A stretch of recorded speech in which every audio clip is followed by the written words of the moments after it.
We have a new guest in the studio, Secretary General of the Jubilee Party, the Honorable Jeremiah KIONI. Before we welcome him, however full a house is, hens will find a place to lay in. However full a house is, hens will find a place to lay in. Yes. Or lay. Mheshimiwa KIONI. Is it to lay eggs or tree? That's the question. That's the question. So, City, these people of yours, Sierra Leoneans. Yes. what do they mean? Were hens Mahali ya tired? kulala ama mahali ya kutega mayai? Well, I think you've got to the heart of the nature of Proverbs, haven't you? If it didn't raise questions and it didn't ask you to fill in the blanks where you see blanks, then it wouldn't be a proverb. And with the Proverbs, the answer is simple, all of the above. All the above. Oh, yes. And because it's all true. Yes. It's all. If all you apply. know how chicken go about their business, if it wants to lay an egg, believe me, it will find a place. And it will If announce it's under your thereafter. bed, on your bed, it doesn't matter. It will find a place. By the same token, if it wants to rest, it will also find a place and it will rest. So No matter how full. it doesn't house matter. is. It doesn't matter. If you think the ground is full, it'll find somewhere to perch itself. And That's when you know that they can actually fly. And right. it will announce thereafter. Yes. Mheshimiwa KIONI, good morning. Morning to you, Rashi. Welcome to the hot seat of the Situation Room. Asante sana. That Yeah. proverb, Yes. do you relate? I think so. I think it's. I could also say that a time whose idea has come. There's nothing you can do about it. If something must happen, it will happen kama wakati imefika. And we seem to be In that time. in About that fulfilling it. in many ways. Is it that time for Jubilee? Is it that time for Azimio? Is it that time for Kenya? I think it's that time for. Let me say, I think that time for Kenya is coming, and it is not very far. There are very many issues that seems to be pointing that to that direction, but many issues pointing to that direction that requires to be addressed now, because we don't want to wait and find ourselves too late. You know, the people of Daragwa are just like the people of Sierra Leone. Proverbs in everything that they say. Can you just say this directly? What is this? That we are here now as Jubilee, as Azimio. The last time we were here, we were just trying to find out where is the balance. But we now have a government, we have opposition. The opposition will be playing their role. We expect the government to deliver on the promises. We expect the government to respect institutions, to ensure that independent institutions function. We expect the executive not to lay road on some of these institutions and end up with scenarios that may not be desirable for this country. Yes. And with part of maybe some of the institutions I have in mind is IBC, Right. the judiciary, even EACC.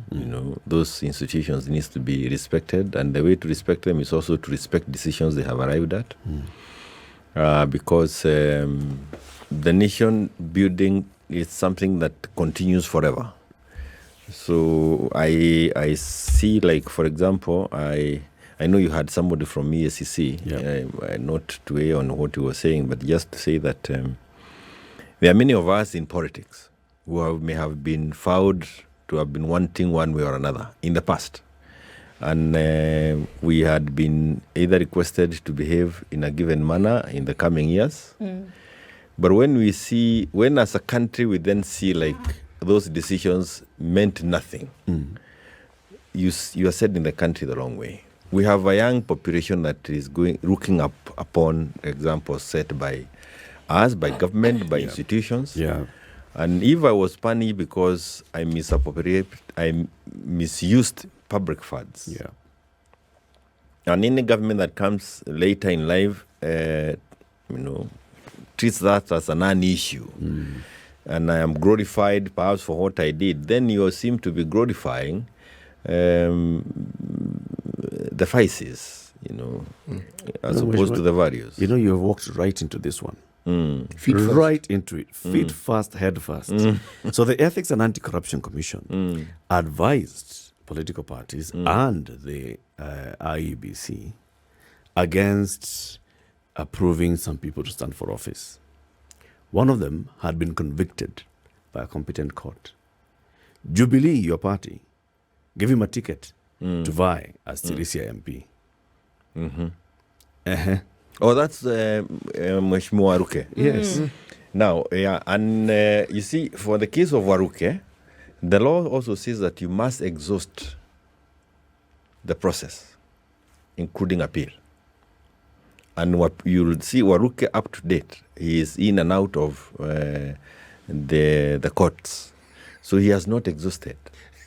And that is why we could not do anything outside what we can. But where cases have been concluded, taken all the way to the end. And I remember why we were, during the constitution-making process, that was a huge debate. Do we hold people guilty if the appeal process is still on? And we said no. Why? Because we also don't want political witch hunt. People can throw cases to you for purposes of blocking you from moving on. But not to say that that is not a difficult decision to make. But it is there is that loophole. But when it has been concluded and done, then it becomes something else. What I have in mind is people who may have been impeached and the impeachment process completed, and you find yourself again being honored with appointments. That is, and you had finished everything, or the courts have found you wanting from that angle. It's not a good thing. I know where you're heading with this. Yes. And you're talking about sending the wrong message to the country. Yes. There are people, and it's true, there are people whom this administration is appointing to various positions, to chairs institutions, to join boards of institutions. Of national institutions. Yes. And those persons have cases in court. Those persons have questions of integrity that have been raised against them, right? Yes, they haven't even concluded the first phase of the prosecution, but they are in public domain that this person has a billion-shilling case, and yet you've appointed them chairperson of this and the other. Now, would you have any moral authority to talk against such people whose cases have not even been concluded in stage one, when you have allowed somebody whose case has been concluded in stage one, convicted and punished in stage one, to vie in your ticket, when you had the power to actually just say, no, as a party, we will not give you a ticket? One is that I'm not sure that that's the direction I was heading. I was a little ahead of that stage. But even the question that you put before me, I would deal with it this way. The individual that you are talking about, because here is a particular individual called Mheshimiwa Waruke, was already a member of parliament. He was convicted while he was serving as a member of parliament. Yes. He went in and came out and continued serving as a member of parliament. Even the institution of parliament did not find it necessary to deal with him on the floor. In fact, there was more of helping him out within parliament than when he was than trying to find him guilty. So it's a when you are now faced with the same scenario as a party. This is an individual who had been Kenyans from Sirisia have found him fitting to represent them. He was convicted while in parliament. I actually thought that perhaps he would have gotten some direction from Muturi. But Muturi said for as long as he is back to us within, and he has not lost 8 sitting or 6 months, whatever, kind of, he still can serve. So I know as a party, it is something that was not easy to decide. But again, you have the people of Sirisia who have to make also that final decision. There is also that decision that needs to be made. But let me admit there's a little bit of some gap that is not we've not been able to fill. Why wasn't it easy to decide? And the person who can also the people who can also for the Sirisia people. Yeah, no. Why wasn't it easy to decide as a party? You just said it was not an easy decision to make as a party. Yeah, Why? because you have a sitting member of parliament. You are accusing him for having committed offences, yes, but he was still serving. He continued serving to the end. A court and has he's found him coming guilty. and he's coming to ask for a mandate to continue doing what he was already doing. And the court has found him guilty. And the court did not stop him from doing what he was doing. And your party intelligence tells you he's popular on the ground. And the party intelligence says that the ground requires him. So it's and then you have the IBC tribunal. He's supposed to sit and either deal abroad to him or not. And the IBC also watch their hands and say, we don't want to deal with this issue. Right. So I think we need to have some more, when it comes to elective positions, it needs to be a little clearer in the law. And it is not easy because there is also the right of people to make that choice. But when you are dealing with a appointive position, when you are appointing, that is different from offering people a person to elect. How is it different? It's different because here you are the one appointing a person to go and carry out executive functions. Yes. The other ones are representation, legislative, and oversight. But this is executive authority. You are setting somebody to perform functions in an office that he may have been have been found wanting. Yes. And this is what I think Moby Gogi said. You remember when he said, when he brought in the concept of step aside. It doesn't mean that everything is done. But how do you continue functioning in that office which is already having difficulties with you? So it's a little different from elective and appointed. It's some fine different. Yes, it's a fine right. It is a fine difference, really. But beyond discussing the law and what the law says, there is this small issue of perception. And it may even transcend the law. And that's where the issue of messaging comes in. We had the Chief Justice sitting exactly in that same chair that you're sitting on, and we asked this question. Because I was puzzled. I said, the law declares itself. A judgment is pronounced. Someone is guilty. So, when you go to appeal, are you still guilty, or is the guilt removed until the issue of the appeal is determined? You go to appeal. Again, the appellant court determines you guilty. You appeal to yet a higher court.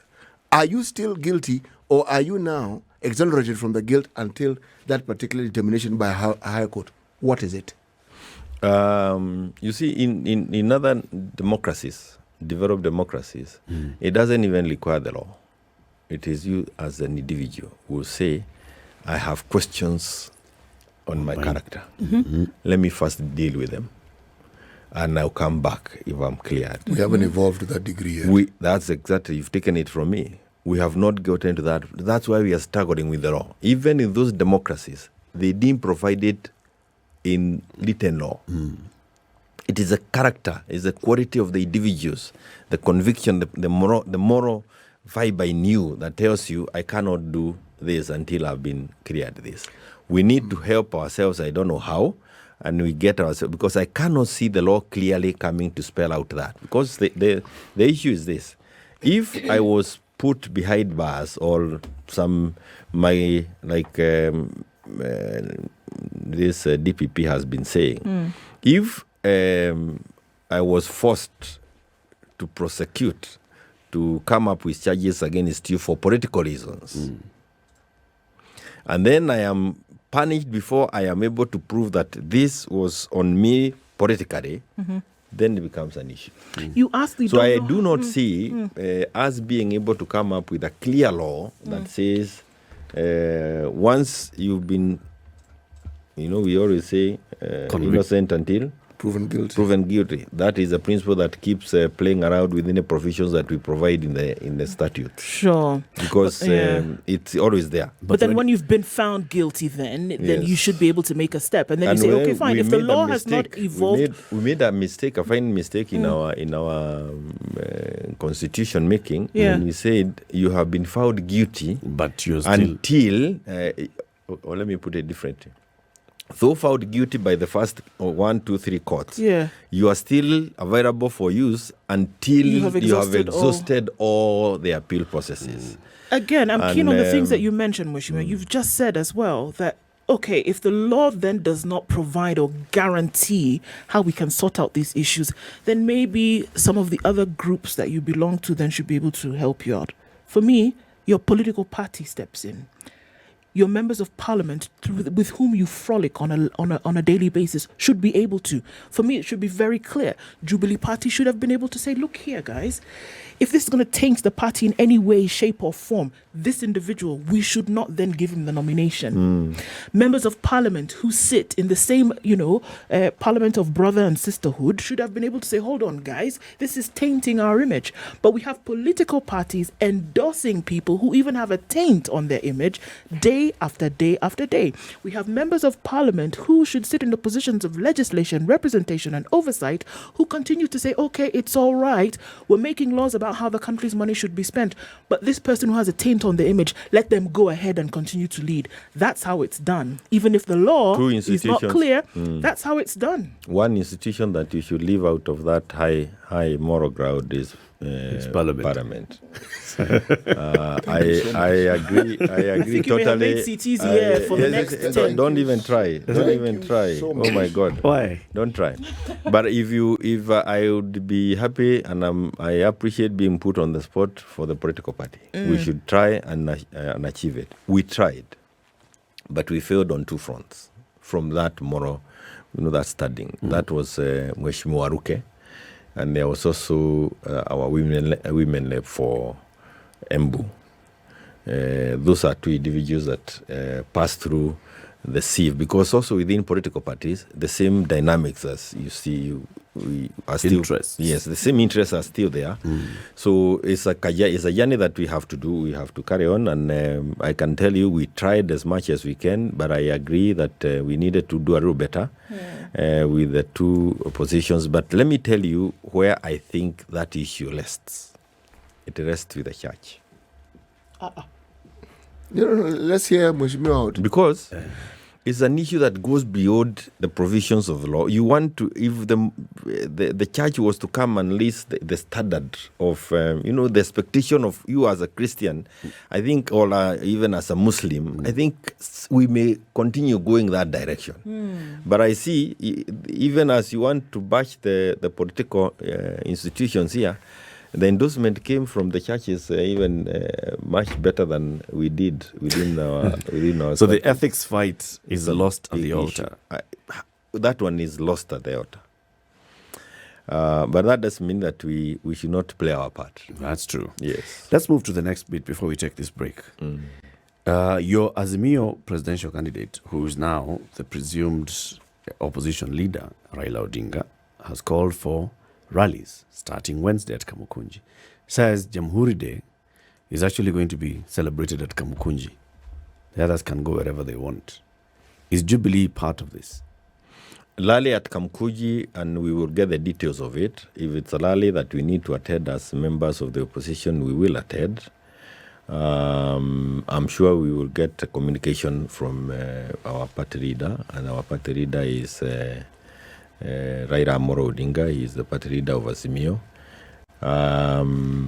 I had reached out to him last week, but I'm sure after this I will reach out to him so that we get into the details of Wednesday rally meeting. Yes. Demonstrations against the administration? Demonstration against, I'm sure it is some of the things that we need to discuss.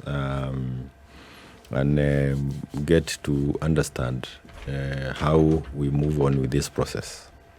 There's this subject that we're discussing earlier on in the morning, because it's in the papers, with regards to protests. At what point should one stop protesting? And if one wants to protest effectively, what should one do? I mean, there's a law that gives you a guideline as to what you can do and what you can't do. But there's always the issue when the subject of a protest comes up, and especially if one Raila Amolo Odinga is leading it, then memories of what protests in the past have represented come to mind. And you'll find there are people who move away. Just the very discussion of it is something that they find as an aversion. They move away from it. There are others who seem to think it's a good thing. And then there are those who say, but this government has barely even begun their work, surely. Should they not be given a little more time to sort of like get their ducks in a row and organize themselves so that they can do well? So at what point do you protest? At what point do you say, excuse me, you're going in the wrong direction, we don't think so? At what point do you say, we don't think you're listening enough and what you're doing is not helping at all? You know, protest is a tool that is available to the opposition. And they should use it when and when they think it's appropriate, is useful. And it's a tool that is also provided for in the Constitution, in our statutes, and you cannot stop any group that want to protest. In fact, you need to ensure that you give them the necessary security to do it, because that again was a gain in our Constitution. And allow me to just draw in an example I got from Brazil. Brazil, when I had an opportunity to visit Brazil and went to their parliament, there is a protest every single day outside parliament by one group or another. And there is a room, there is a space provided for them to protest, to picket, so that they can bring their issues, and their issues are perhaps possibly listened to, and even if not listened to, they weigh in on the legislative agenda. So it's a question again on how you look at these protests, how they are organized, what levels are we talking about. The government should not say that they are ready for the protesting team. That is being arrogant. They should be ready to listen to the issues that are being raised, because that is the work of government. And but to say that they are ready for the protest is really the arrogance that we saw with KANU. But now arrogance that is shaped by the Constitution, because you cannot stop people from protesting. But good governance will say, we will give this a listening. We will need to have a sitting.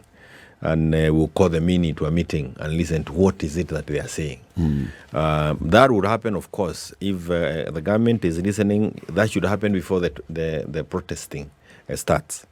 So I don't know whether that I have really answered your question, but to me is that ways of protesting, just like we've talked about the issues of ethics, it's an issue that is still developing.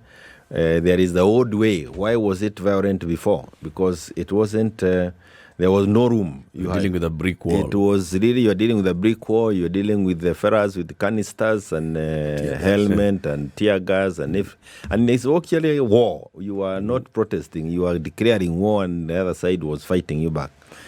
And I believe that we've moved from that level.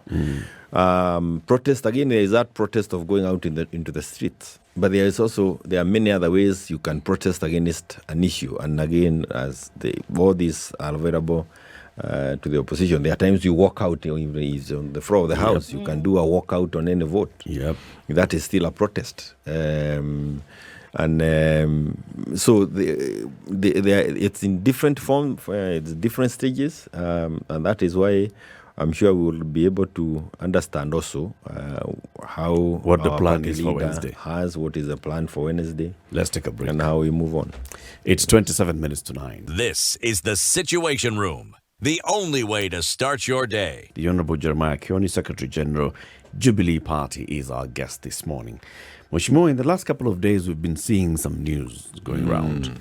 So Jubilee has had a meeting, they have had discussions, and they come out and they talk about how they will work with the Kenya Kwanza in one way or the other. Other stories that are coming out in social media, now this is where you clarify. News attributed to Jubilee, especially the Secretary General Jeremiah KIONI, saying, when it comes to these political rallies, we will have a stand on them.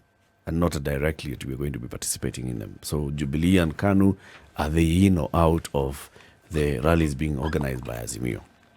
Then we see your party director of elections, Kanini Kega, who's now gone into IALA, and him praising the deputy president, Rigathi Gachagua, and saying people should respect Rigathi, because were it not for Rigathi, I would not have gotten the support I got to go to the East African Legislative Assembly. So the question is, Mheshimiwa, is Jubilee in Azimio or not?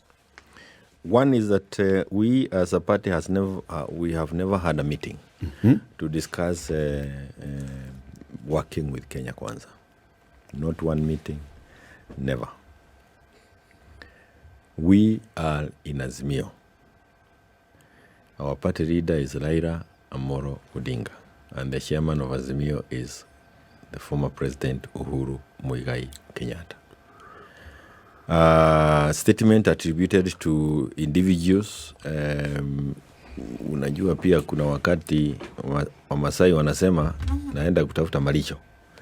So there are statements that I don't want to weigh in at all because they are not party positions.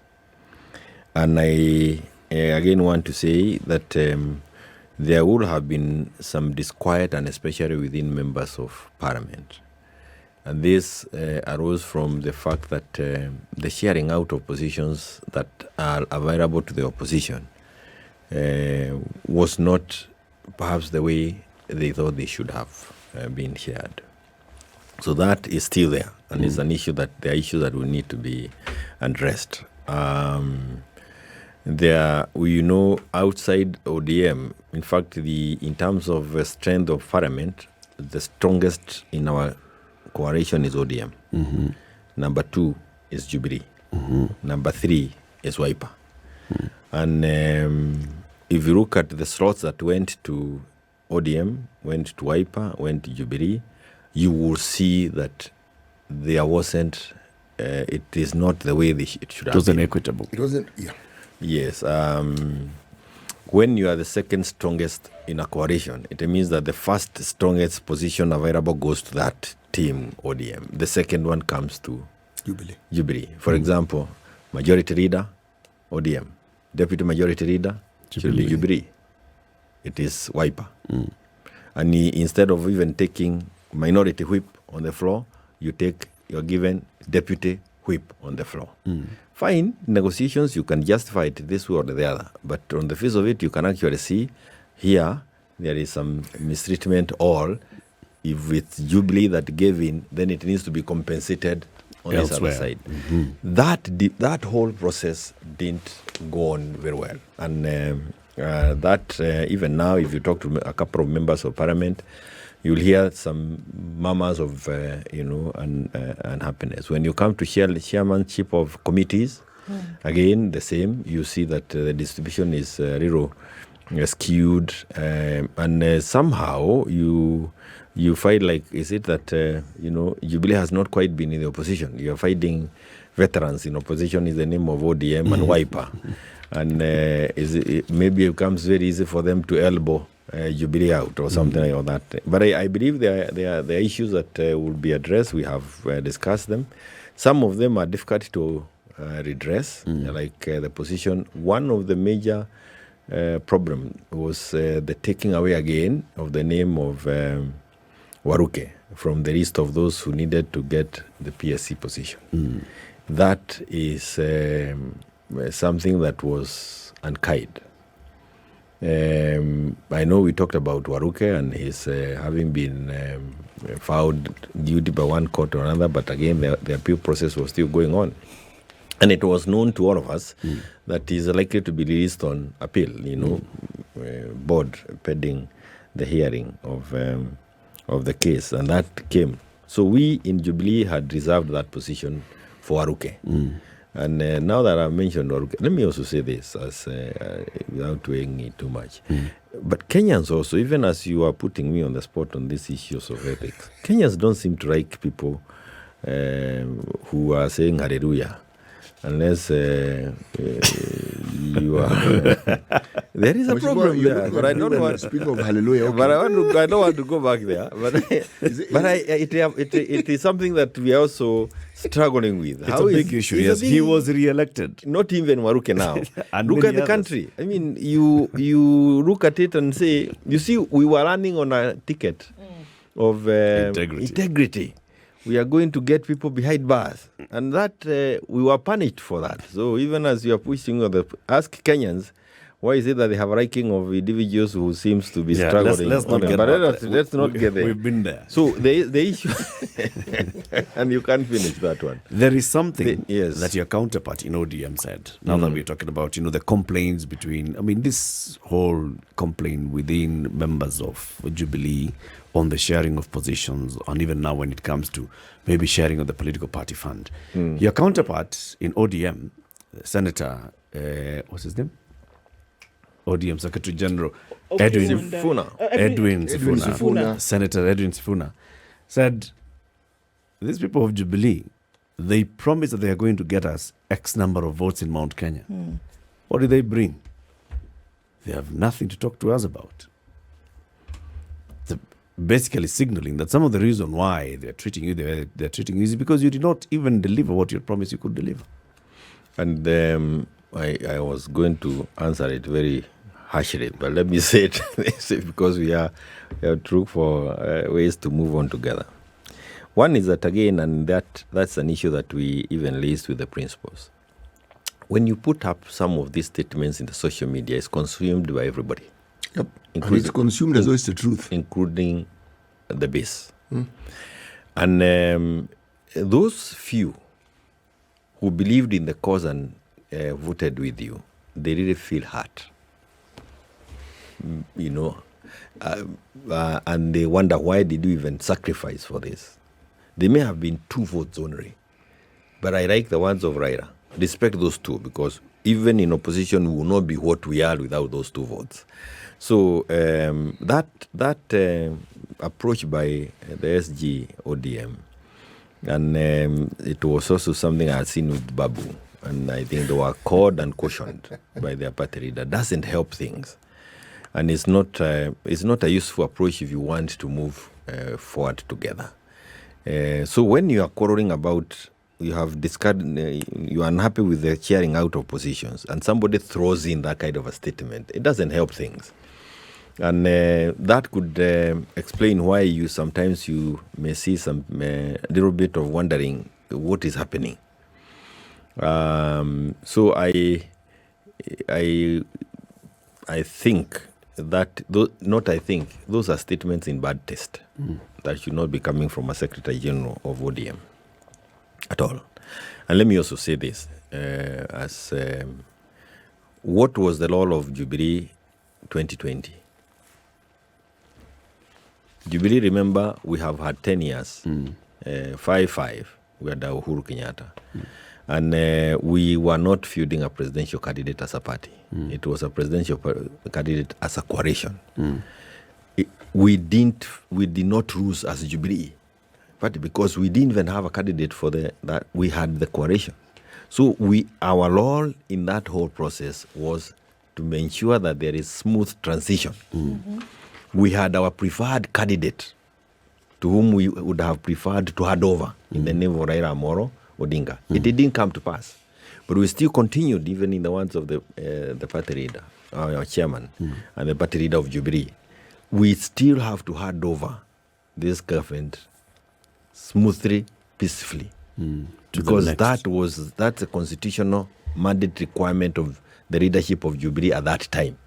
So I think it is always important. And this is why also, even as we sit in Azimio, you will see that we will need to keep discussing how do we move on as parties within Azimio, and also as political parties that would want to have a play one way or another. Again, come 2027, do we want to win as Azimio 2027? Yes. If we want to win as Azimio 2027, the individual political parties must come up with individual political programs that will help them bring in the votes that they did come in. Yes. Rigathi Gachagua has said in the next 25 days, That's by the end of December. All of you people who are still remnants of Jubilee in Mount Kenya, he'll have reached out to you. You'll have crossed over to the other side. Well, it's a good desire from a political leader. I don't know why he thinks they are remnants of Jubilee. Jubilee is a political party and we sent some young people to conferences in Mombasa, in the others in Nairobi. There are those who are heading to Arusha next week. Others who will be in Zanzibar. From all this political. And one of the most important thing that when they come back, the feedback they said is that from their sitting, and they are from ODM, all these parties, or UDA, say Jubilee is still the party that is most respected on that table. So when the deputy president thinks that he's dealing with the remnants, I would want to just inform him that he is actually dealing with a much bigger group that will be out to play properly when it comes out. But it's also important to acknowledge this, that in the last 10 years, before 2020, Jubilee was very strong in terms of representation on the floor of the House from Mount Kenya. After 2020, that is not the case. 2022. 2022, yes, sorry. After 2022, that is not the case. Majority of our members of parliament are from regions outside Mount Kenya. So when we are dealing with politics on the floor of the House, when you are dealing with politics of Jubilee within Azimio, you will see those politics are really different from when you are dealing with the Mount Kenya region, because you need to know how do you deal with Mount Kenya region to have it within Jubilee forward. And this is some of the things that will need also to be understood by our partners within Azimio, because we want Jubilee back as strong as it were or it was in Mount Kenya. The politics that you need to play on the narratives, what the messaging for them will always be different from what we do within Azimio as Jubilee. But again, so how different would it be? For example, it will be very different in many ways, because one is what kind of campaigns message did we take to them during 2022? We went with the issue of peace. We went with the issue of continuity. We went with the issue of a track record. And that, when you now sit in through, that was not a concern to them. What was their concern? That's a bit that should have informed our narratives in that region then. Because when you say of peace, they were already in a peaceful environment brought about by the handshake. So it wasn't a worry. It's something that they already had. They already had, and you never win on issues people have. You win on issues people desire or issues people fear. So we campaigned on, a comfort zone. We want continuity of these development projects. We want to see, we didn't come up with a narrative that resonated with the Mount Kenya. That is where UDA did that, why is the economy not functioning in your pocket? And they went on and on and on, of course, with the false promises. And so even today, if we don't rethink through the narrative that we take to Mount Kenya, and we also understand the politics that we must do within Azimio, we will not end up being stronger. And this is an issue that we'll, of course, discuss within Azimio. And I hope we will be able to explain to that, to our principals, and especially those who think that we are not in Azimio. By the way, any minute, any day, any hour, UDA, Kenya Kwanza, will be very happy to hear Jubilee is out of Azimio for the reason that they know Jubilee within Azimio. It's a very tricky thing for them. Interesting. Even as you say this, I mean, and of course you say there are those who are waiting for, some of the meat to fall off this particular skeleton. But then the question is the allegiance to Mount Kenya as Jubilee, or is the allegiance to Azimio as a coalition today? See, why you come together and form a coalition is because you appreciate that allegiance of people from a region would be to a smaller unit. And that smaller unit then moves to a bigger unit. And that is the reality of this country. I will not be able to sell Jubilee in Kisumu. Might be a bit of a pickle. It is difficult to sell ODM in Nyeri. But you can sell Jubilee in Nyeri, you can sell ODM in Kisumu, and the units, when the principals come together, they will agree that this is the way to operate. Okay. So, Argent maybe is Azimio, yes. People like Azimio, but they will feel more represented through a smaller unit called Jubilee. But again, we are talking about 2027, so this is work in progress. So let me ask the question differently.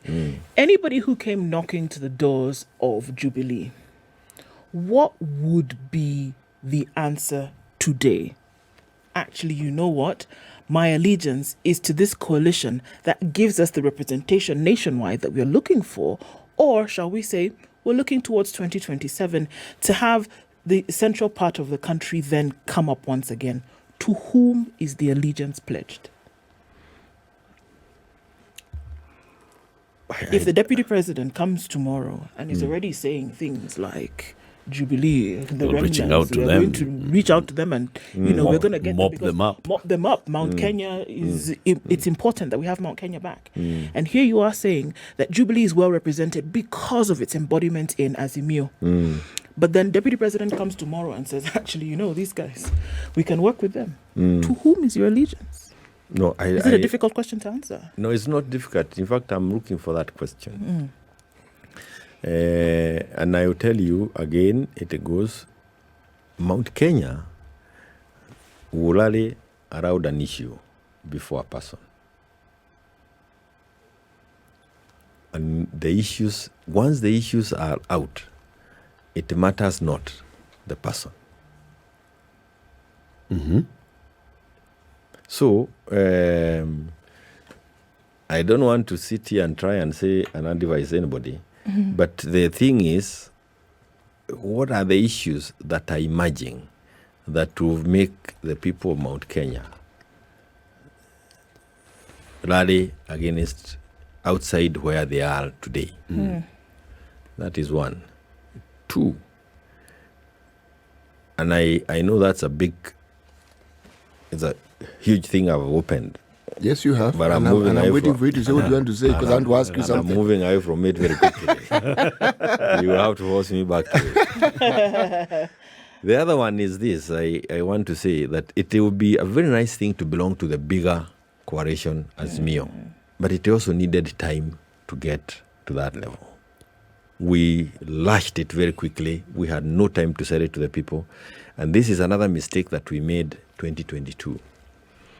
When you'd come and campaign in Mount Kenya, and not just Mount Kenya, it was across the country, you'd come and campaign as Azimio. Raila is there with mother. Yeah. Immediately they leave the scene. Jubilee, Kenya, and the others. So the Azimio was lost. And that way, we may also have lost some. Not me, we lost consolidating some of the votes that we were needed to do. So the desire, and this is the thing that we have discussed post 9th of August. If it is possible for us to feud, can we feud under Azimio and not under any of the individual political parties? Because then you are selling the blood to the people. So it is still something to deal with the issues of narrative and the institution that, or the body that we would want to. That would mean killing Jubilee. No, it means that it doesn't mean killing Jubilee or killing ODM, because when you say feuding with Azimio, it's not just within Jubilee areas. It is across even the Wiper. country, yeah. Yes. But what they'd for be you. killing... But what, you remember, if then it takes a good format, this is not something we are trying new. That happens.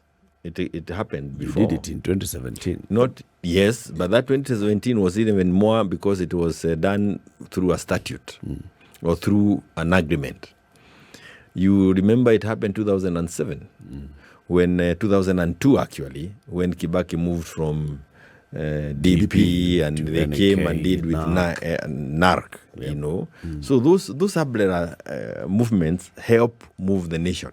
They do. They do. But they also provide a check and time. balance. Yes. An internal check and balance that in the absence of it would not be there, because Jubilee as a party is necessary just as coalitions are necessary. Yes. Because when they are necessary, the individualism that are brought about by the parties, as I said, is what brings a necessary check and balance.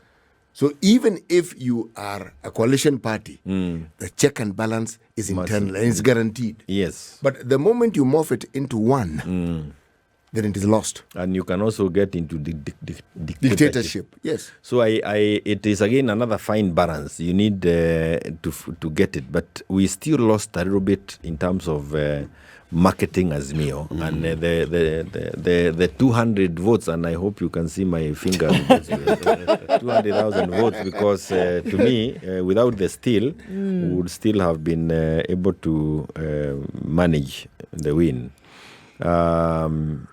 It would have been much easier to ensure that the gap between us and UDA or UDA was much. Yeah, and the stealing would have been more difficult if we had been able to do that. But again, very little time for us as Azimio was available to deal with all this. Let's first get to the news, and then we continue the conversation a bit and open up now for people to participate in the conversation.